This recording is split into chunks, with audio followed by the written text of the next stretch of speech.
Hola, ¿qué tal, compañeros? ¿Qué es lo que, señor Calderón aquí? I wanted to do a little recap or overview of the month of November, which we're currently in, 2022.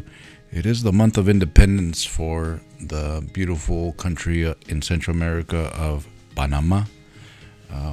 Panama actually has two days of independence, interestingly enough, that they celebrate. But this picture that you're seeing here, and then I'll go into a little bit of their independence dates. That picture there I took when I was in Panama, one of my 3 different trips into Panama. That is the Panama Canal is right on the side of where I'm at there. That's the zona colonial, the zona that has the canal zone, they call it.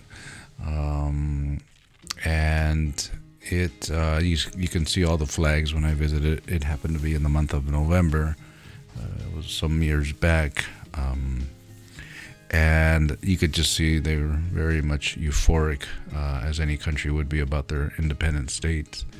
And they celebrate their independence came when they pushed out the Spanish in 1821, and it was a process. And from different sources, will say different days, but it was between the 10th of November and the 28th of November, and that span in 1821 that Panama successfully becomes independent from the Spanish colonial power.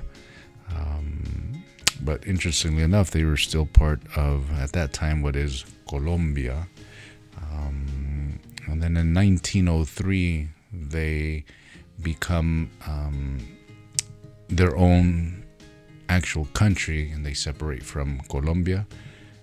That's November 3rd, 1903. And there were some indigenous tribes that are still there today, the Embera, which I had the opportunity of being with, as well as the Gunayala.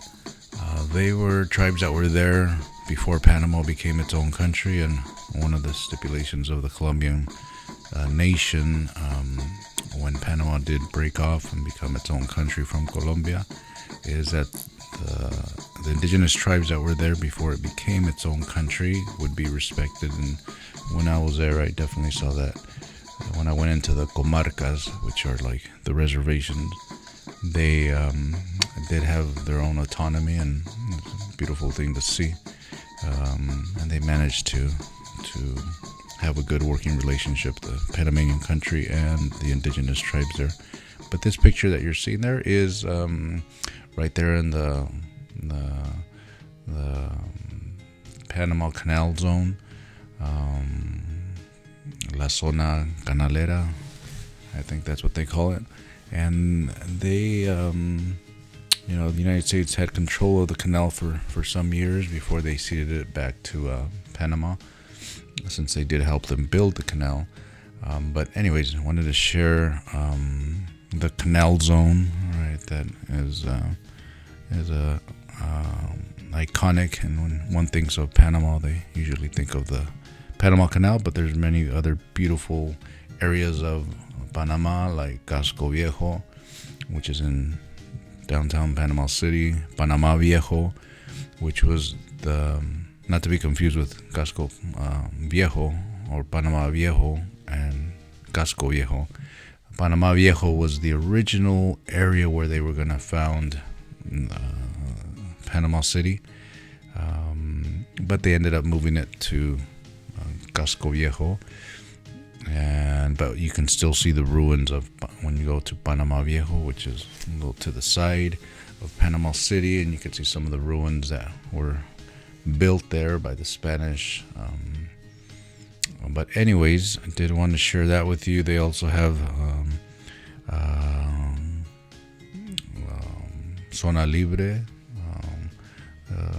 free trading zone in Colon, which is on the Caribbean side,